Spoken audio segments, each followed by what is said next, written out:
Today on CityCast Philly. 1,000 people freezing their butts off waiting to worship a rat. What a hype. That's from the movie Groundhog Day. This year is its 30th anniversary. But the actual annual Pennsylvania holiday has been celebrated for more than 100 years. Legend has it, if Punxsutawney Phil sees his shadow, there will be 6 more weeks of winter. If not, well, spring is around the corner. I'm speaking with CityCast Pittsburgh host Morgan Moody about why the Keystone State keeps this tradition going and how accurate is Phil. It's Thursday, February 2nd, 2023. I'm Trenae Nuri, and this is CityCast Philly.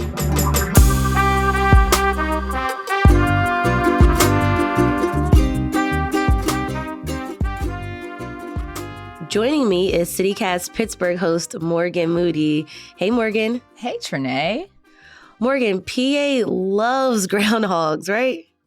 I mean, I don't know if I love them, but yes, the state, it may as well be a state animal. Right. We got Punxsutawney Phil, which we're going to talk about today, and also the cute little one, Gus, who is with the lottery. Yeah, the second most famous groundhog in Pennsylvania is his tagline. Morgan, what is Groundhog Day? Well, from my research, Punxsutawney is a town. It's almost 80 miles north of Pittsburgh. It's a population of like 5,000 people, so it's pretty small. Every year, though, on February 2nd, and I guess even leading up to the day, 40,000 people roughly descend from all over the world to celebrate a groundhog who predicts the weather. Is Groundhog's Day the most unreasonable holiday that we believe in?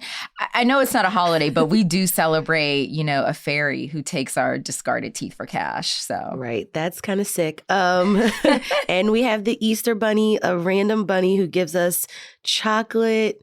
I don't know. Groundhog's Day, it's one of those wild traditions, that we do celebrate specifically here in Pennsylvania. Yeah. I remember like in elementary school, we talked about it when we were learning about the state of Pennsylvania. Yes. And like all the quirkiness that this state has. Yeah. Do you believe in this? I actually do a little bit. You're I a do. What believer. about you? I hung my hopes too many years on that groundhog bringing me a little bit of warmer weather. And I've been disappointed quite a few years, of course. I feel like, though, it's because it's so many people at this event, he's scared. You think it's the pressure? Yeah, it's the pressure. Yeah. This is his job. One day a year. That's true. He's supposed to bring us hopefully some good news. But then again, it is Pennsylvania and it is Pittsburgh. It is Philly. And I think we can only expect to have winter at least through March. But Morgan, there are some believers and people who take a more logical approach to weather patterns, and we took that approach in our interviews. So Morgan, you're the skeptic, and you talked to someone that's opposite of that. Right. I probably spoke to one of the biggest believers, I guess, outside of you, Trenae, is the guy who is Punxsutawney Phil's handler. Wow. Yeah, AJ Dereume. So he takes him out of the hole on the day. And I should mention, we're going to play some audio from our interviews. And AJ has a really big beard. So you might hear some scratching on his microphone on that tape. Just couldn't help it. Okay, so tell me, how do you get a job like that, being Phil's handler? Yeah, it's pretty funny. This actually isn't his day job, surprisingly. Working one day a year doesn't pay the bills, but it is something that runs in his family. My great-grandfather was involved. My grandfather was in the inner circle, which are the 15 guys that wear the top hats like we do today. So I kind of grew up around it. And one of my dad's best friends was Phil's handler when I was growing up. And so I spent a lot of time, seeing that and always kind of thought, yeah, I hope I get to do that someday. Yeah, the guys what is with all the top hats and the fancy outfits? Can you describe what the inner circle is? Yeah, well, so anybody in the world can join the Punxsutawney Groundhog Club. It's like, you get a secret decoder pin in the mail and maybe like a monthly newsletter, things like that. But the Groundhog Club Inner Circle, it's kind of like the board of directors. And there's 15 individuals. We elect our own memberships, and you're in for life as long as you stay within the Punxsutawney area. But essentially, we have one job, one mission, and that is to perpetuate the legend of Punxsutawney Phil. So basically, I talked to, like the gang leaders of of Groundhog's Day. That is so cool, though. Like it's really cool to have family traditions that you could pass down. So on the flip side, I actually talked to Dr. Stam Zervanos, who's been studying groundhogs for decades. And he told me that the tradition of using the groundhog to predict weather actually started a long time ago. It's got roots in this like ancient Christian tradition where the priests, the clergy, would distribute candles during winter. And then the candles somehow represented like a long and cold winter. So then the Germans picked up the holiday and expanded it to using the hedgehog to predict the weather. When the Germans migrated, some of the German migrations happened in the late 1700s to Pennsylvania, actually. And they found we don't have hedgehogs here, but we have groundhogs. So when they saw the groundhog, they just added the groundhog to that tradition.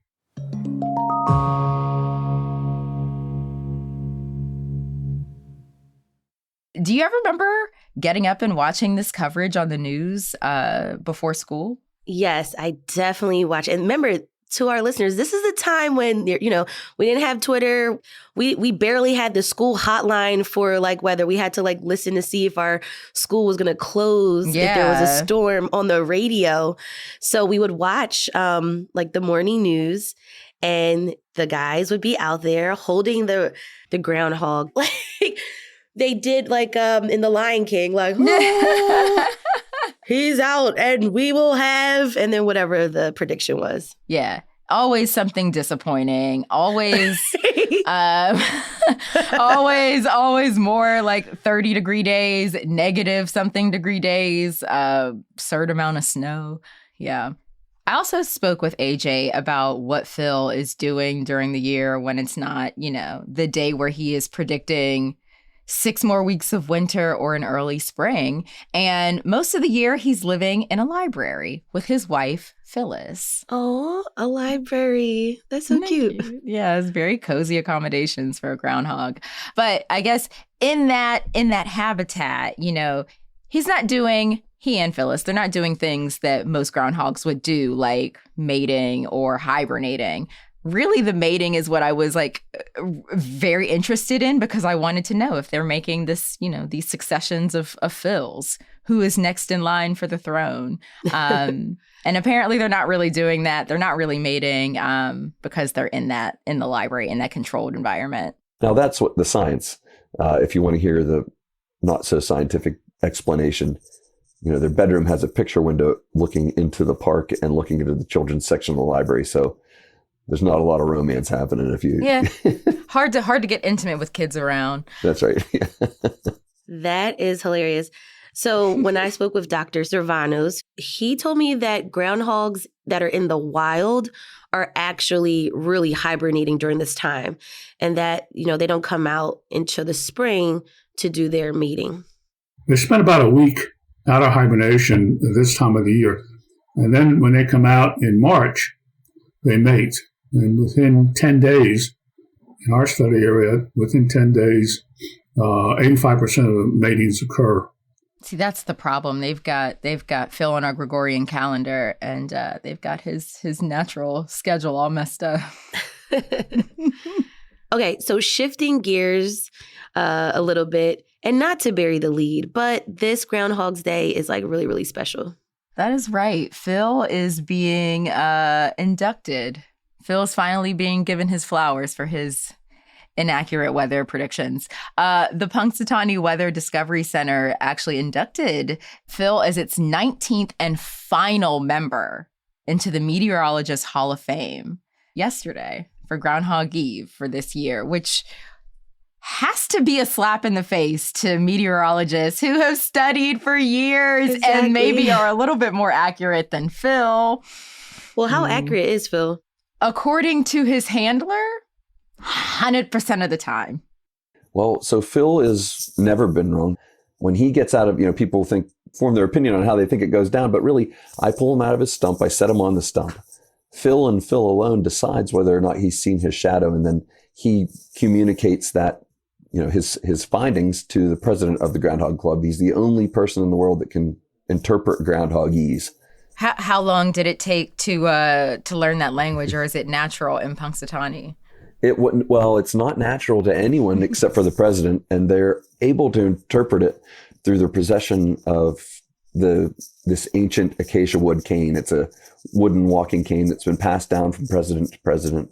And through the possession of that cane, that's what gives you those abilities. But it's kind of like the sword and the stone. Like you or I might pick that cane up, and you might look at Phil and he starts twitching his nose, and if you recognize what he's saying, then you would probably be the next in line to be the president of the Groundhog Club. I pick up that cane and it's just like another walking cane. So that's kind of how that works. That's gotta be wrong. I'm honestly trying to remember even a handful of times that Phil has even said that it was going to be an early spring. Right. I regularly tuned in to be disappointed. Right. Well, Dr. Zervanos told me that, Phil is not a good way to predict the weather. No.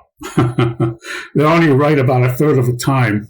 So that's less than probability. I mean, that's less than 50-50.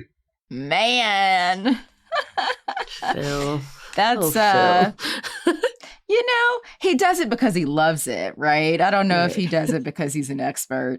But, according to the legend that the inner circle upholds, again, Phil is never wrong. I'm also curious, though, Morgan.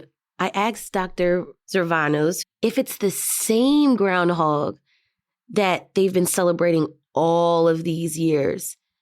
And if not, what's the lifespan of a groundhog? It's usually 4 or 5 years. They could live longer. For example, Punxsutawney Phil, who's taken care of, can live maybe 7 or 8 years. Yeah, so there's no way that it's this, it's not the same one. Well, he's right. Phil is taken care of, very well taken care of. Phil probably has better digs than me. And I don't know if that's been the key, but it has brought him a pretty long lifespan up until this point. The way it happened in Punxsutawney with Punxsutawney Phil, he actually found us around 1886 or 1887. And he's actually the same groundhog that has been in our care ever since then. The way it kind of happened here in Punxsy, there were a group of guys. They weren't the inner circle yet. They weren't the Groundhog Club. They were just guys that had an annual picnic where the feasted on groundhog. They literally went out and hunted groundhog in the morning and had a picnic in the afternoon. And they'd bring in dignitaries from around, from different areas. This was a big industrial center. A lot of coal was coming from here and going to Pittsburgh and the different and Buffalo and the different big coal centers. And so they used this kind of as a publicity type thing. And they did this. This wasn't uncommon in rural America at the time, these kind of hunts. Anyway, these guys were out one year and they noticed a particular groundhog as unique. And that's when he became the guest of honor rather than the main course at that picnic. And that's Punxsy Phil. He's been with us ever since. So we don't need to worry about a succession line. We just need to worry about keeping care of the true seer of seers. Right before this big event happens, this episode is going to be out. So what is your prediction, Trinae? Do you see 6 more weeks of winter, or are we in for an early spring? I think we're in for an early spring because it's already getting a little bit warmer in Philly. Can I be mad at you if you're wrong? I'm not the groundhog.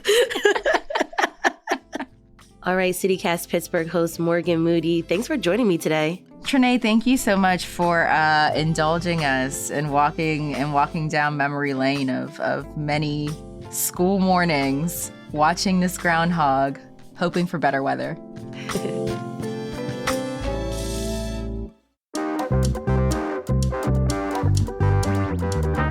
That's all for today here on CityCast Philly.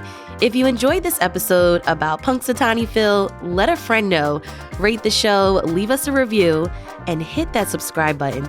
Be sure to sign up for our morning newsletter too. It's called Hey Philly.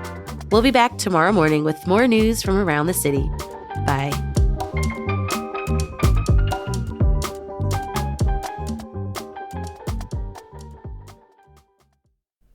Phil has some special powers, and maybe it's time that I acknowledge it.